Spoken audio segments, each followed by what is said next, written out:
Olá a todos, bem-vindos ao Tretas do Cromo, eu sou o Paulo e o filme provavelmente mais aclamado deste verão chega à sala de cinema Folclore da Odisseia de Christopher Nolan, que é considerado por muitos, e eu também me encaixo neste campo, o melhor realizador da atualidade, ou um dos pelo menos. O filme estreou esta semana e como tal trago-te aqui a review sem qualquer tipo de spoilers para o mesmo, tendo que, como é habitual aqui no Tretas do Cromo, vamos falar pontos fortes, pontos negativos e a minha opinião, claro, sobre o filme, porque fica a grande questão, e apoio nisto deste vídeo, será que realmente a Odisseia é a grande epopeia de Nolan no cinema, ou mais uma vez temos um filme baseado na história do mundo a desiludir o pessoal? É isto que tudo que vamos abordar neste canal, por isso já sabes, se gostas deste tipo de conteúdo, likezinho no vídeo, subscreve para não perder nada no futuro e vamos ao que interessa. Antes de começar em si, devo já mencionar que o filme, havia essa dúvida online, não tem qualquer tipo de pós-crédito, portanto apenas os créditos rolam com uma música do Travis Scott e do compositor do filme, que por acaso está bastante interessante. Estava à espera que por acaso fosse gostar de algo que não é a minha cena, ok? Não tenho nada contra o Travis Scott, mas portanto a única parte que eu conhecia, por exemplo, foi dele aparecer no WrestleMania e do Will Thorne John Cena, portanto isto é wrestling.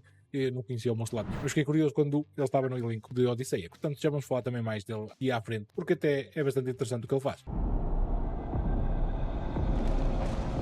Ora, portanto, começando, como não deixa de ser, pelos pontos positivos, que é sempre a parte mais interessante de qualquer filme, e meus amigos, digamos que há tanta coisa boa para falar, pelo menos da minha perspectiva, sobre a Odisseia. Desde logo, eu adorei simplesmente a cinematografia e toda esta alarido à volta de ser filmado apenas em IMAX, o que em si, num cinema normal, perde bastante do que foi gravado através dos olhos do Nolan, mas também, ou seja, há uma curiosidade aqui importante, por exemplo, para as câmaras em que o realizador utilizou para durante todo o filme, só existem neste momento, a nível mundial, 51 cinemas que conseguem passar este filme, ou seja, na sua verdadeira gravação. Portanto, é só insano pensar nos gigabytes que estão aqui de fecheiro. Mas também, para além disso, adorei o áudio que escolheram para muitas das cenas ao longo deste filme. Tenho alguns contras, também já vamos falar depois na parte negativa, mas acima de tudo eu adorei realmente a grandeza que este filme emana. Eu diria que é um daqueles espetáculos que merece ser visto na maior sala de cinema que tenhas perto de ti. Notas claramente, inequivocamente e mais cuidadosamente, ou seja, cada plano, cada frame, em cada reflexo de luz, os cenários e tudo o resto que ali está presente é real.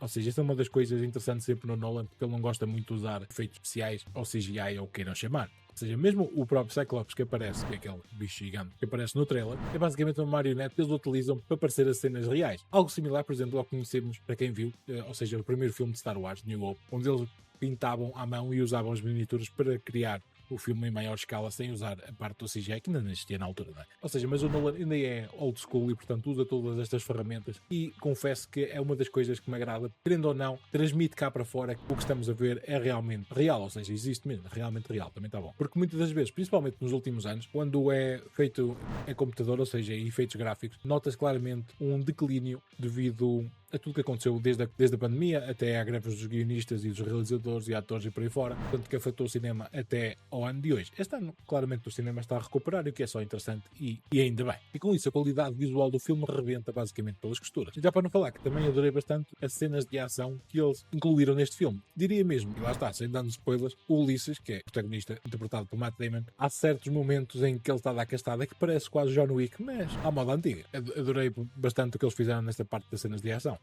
Yeah. Mas acima de tudo, o mais fascinante para mim, no meio de todo este aparato técnico, é mesmo o pouco diálogo que muitas das vezes eles apresentam. E mesmo assim, conseguem construir uma personagem com várias camadas apenas com o que estamos a ver e não basicamente a ouvir. Não tem esta capacidade fantástica, muito rara no cinema moderno, de contar uma história densa sem precisar de meter personagens a debitar linhas de disposição e diálogos explicativos basicamente a toda a hora. O que a história da Odisseia nos apresenta não está só no verbal, mas acima de tudo no visual. Porque o que vemos no filme é que o Nolan filma a expressão de um ator, filma o silêncio do cenário e nós, como espectadores, conseguimos perceber perfeitamente o peso psicológico daquele momento. E diria que é simplesmente incrível o controle narrativo que este homem tem nas mãos. Já para falar do elenco, que, malta, podemos assumir que este elenco é basicamente o puro. Acho que não há outra forma de o descrever. E diria mesmo todos sem exceção, porque desde as maiores estrelas que nos está presente no set, até mesmo aos próprios figurantes, nota-se aqui um nível de qualidade, de excelência que este realizador procura sempre. Não só temos o Matt Damon como Ulysses, que está simplesmente épico e que entrega uma dignidade e uma dor que comandam o ecrã, e depois temos o Tom Holland como o seu filho, que traz uma vulnerabilidade e uma energia fantástica, e que também vão ser 2 semanas grandes estreias para o Tom Holland, porque para a semana temos a estreia Spider-Man no novo dia, já sabe, trazer a análise detalhada e a review sem spoilers aqui para o canal. E depois temos a Anne Hathaway como o Penel, que este ano literalmente está a ser desta atriz, porque ela tem carradas de filme que saíram até o momento, e nós só vamos basicamente a meio do ano. E aqui que eu acho que até é engraçado pegarmos na performance do que esperávamos e do que tivemos basicamente do Travis Scott. Porque até ele mesmo, nas cenas que aparece, parece algo extremamente bom, porque a qualidade de tudo que o rodeia está no máximo. Como dizia JJ, big. É um big jogador. O que em si temia seriamente onde é que ele ia aparecer e qual era o papel que ele poderia desempenhar neste filme. Contudo, na maneira como é apresentado e como foi elaborada todas as suas cenas, ele quase que parece um ator de tom. Não é.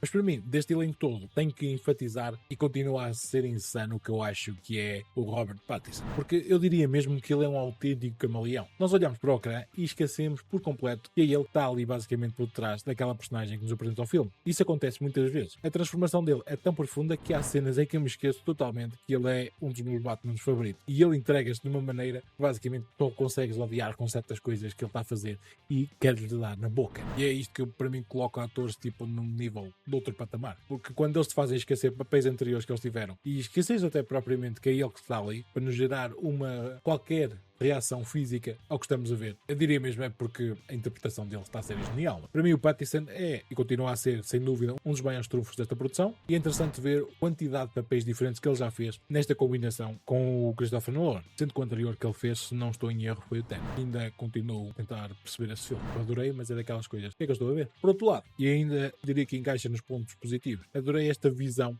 que o Nolan apresenta basicamente desta epopeia clássica. Porque o que ele nos apresenta é que ele pegou na ideia o Homero é descrito na história tradicional como alguém com problemas de visão, ou seja, um homem praticamente cego, e o Nolan decidiu achar que tudo o que ele escreve no livro da Odisseia é 100% real. Ou seja, sem qualquer tipo de metáfora. O Nolan basicamente pega nos contos clássicos de Homero e ativa ali o modo exagero ao máximo de forma literal. As grandes aventuras de Ulisses estão basicamente todas presentes no filme, mas de uma maneira que eu diria que é alucinante, completamente fora da caixa. E a verdade é que não podia deixar de ser de outro modo, tendo em conta que este é um filme quase nem todo do Nolan. Porque eu diria que ele é perito em fazer filmes que basicamente tu estás a assistir, estás colado no que ele está a mostrar, com a grandeza de tudo, de cenários, da atuação e tudo mais, mas por exemplo, na primeira hora não sabes bem o que é que viste, na segunda estás tipo a adorar, mas não conseguiste ligar pontos do que é que está a acontecer da primeira hora para a segunda, e a terceira corre de uma maneira que tu não deste conta que tiveste 3 horas numa sala de cinema e fecha a história de uma maneira incrível com o primeiro ato e com o segundo ato. Chegando ao ponto mesmo de ao fim de 3 horas estar a assistir um filme, ficares tipo, como assim já acabou? Né? Porque, ou seja, ele tem esta capacidade de fazer cenas super malucas que tu nem consegues perceber nada. Outros aspectos me surpreendeu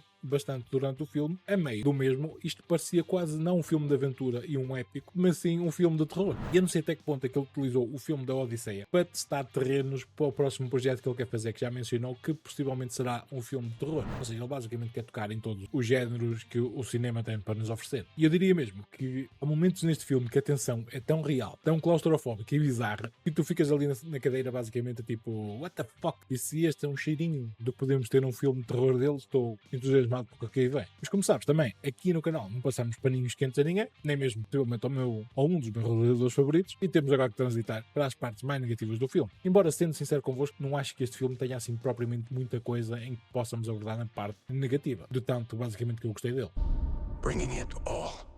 Mas a primeira coisa que eu apontaria é o áudio do filme. O design do som e a banda sonora são brilhantes e dão toda uma emoção pura e crua ao que estás a ver na tela, mas o Nolan continua com aquele problema crónico na mistura de som. Muitas vezes parece que estás a entrar em transe devido às frequências baixas e noutros momentos parece genuinamente que te vai arrancar os tímpanos, de tão absurdamente alto a música está em certa cena. Neste filme há muitas cenas que tu basicamente queres ouvir o que é que os personagens estão a dizer, mas o nível sonoro para dar aquela, por exemplo, batalha e tudo mais é tão alto que traga ligeiramente aqui a experiência do que está a acontecer entre os personagens principais. Ou seja, que tens mais noção do barulho que está a acontecer no background. Não sei até que ponto que isto é um problema de edição do próprio Nolan ou de com quem ele trabalha, porque isto acontece com frequência nos seus filmes, por acaso. E depois, diria, é mais numa picuice minha do que propriamente um ponto negativo do filme. É que eu adorava que este filme tivesse pelo menos um tom britânico. Como eu disse, não é um ponto negativo, é mais uma preferência pessoal, porque eu diria que tudo que envolve estes universos épicos e basicamente históricos, eu gosto muito mais de ouvir tons e toques, digamos, mais antigos, em que basicamente aquela cadência inglesa do Reino Unido dá um peso histórico muito maior à narrativa em si. Claro que isto é basicamente um pormenor pessoal, não é? E não um defeito estrutural do filme em si, até porque se realmente fôssemos rigorosos neste campo e diria chato com a fidelidade histórica, teríamos mesmo de ver este filme falado em grego antigo e mudar praticamente para aí 3/3 deste elenco, não é? Porque nenhum deles sequer é grego. Como acho que falhou em muita parte da interpretação do que é este filme em si, é uma adaptação muito livre, digamos, da história do Homero. Tanto que em muitas das cenas quase que roça mais a ficção do que um relato do histórico original. E se conseguires tirar basicamente isso de mente, vais concordar que este funciona claramente muito bem e é um filme fantástico. Numa nota final, e antes de passar para a habitual pontuação da treta que damos aqui no canal, há algo que por acaso aconteceu na sala que me dá extremamente gozo. É ver as salas quase cheias neste tipo de estreias que basicamente não são super-heróis e tudo mais, porque claramente era, pelo menos, agora já nem tanto, mas era o que enchia a sala. Ou seja, para este tipo de filmes mais, digamos, fora da caixa. Mas como sabemos, todos os filmes do Nolan são basicamente um evento histórico. Como já mencionei aqui no canal, o cinema que eu frequento, ou seja, não é muito visitado e basicamente está quase sempre às moscas. E é incrível ver o que este tipo de filme traz em termos de gerações até. Ou seja, temos desde os teens até os próprios avós, em que um deles acho que esqueceu da argália. Não aguentou as 3 horas, vai 3 vezes. Peço desculpa ao senhor. E diria que o Nolan é um dos poucos que consegue realmente quebrar este tipo de barreiras, digamos, comerciais. Sendo que muitos dos filmes que ele faz, tu basicamente chegas aos créditos e estás ali a mastigar o que é que aconteceu. Porque claramente uma pessoa tem que usar o cérebro para assistir filmes do Nolan, devido a muitas das complexidades que ele mete lá para o meio. E com isso dito, diria que a pontuação da treta que damos habitualmente aqui no canal não podia ser outro do que 5 estrelas em 5. Eu diria que este filme, lá está, como digo sempre, filmes é arte e arte é subjetiva, mas diria que este filme merece todos os cêntimos do bilhete e eu claramente vou ver este filme outra vez na sala, talvez mais uma ou duas vezes. Portanto, vamos ver a disponibilidade de tempo também. Não? Mas com isso termina assim a review. Tem spoilers do filme, portanto diz-me aí nos comentários o que é que achaste do mesmo. Concordas comigo ou discordas completamente com o que eu estive aqui a dizer? Mas diz-me também, por exemplo, se achaste que, por exemplo, a performance do Robert Pattinson foi a melhor durante as 3 horas de cinema. Absolute cinema. Com isso, se tu gostaste do vídeo, já sabes, likezinho no mesmo, que isso ajuda bastante o canal a chegar a mais gente, a aparecer principalmente na página inicial. Isso ajuda o canal a crescer, de maneira a consiga trazer cada vez mais conteúdo na melhor maneira que posso fazer para aqui. E por isso também subscreve e partilha com amigos que tenham curiosidade sobre este filme. Se quiser apoiar um pouco mais o meu trabalho, podes usar o link de afiliados na descrição aí abaixo. Obrigado por assistir, eu sou o Paulo e eu vejo-te por aqui. Bye bye.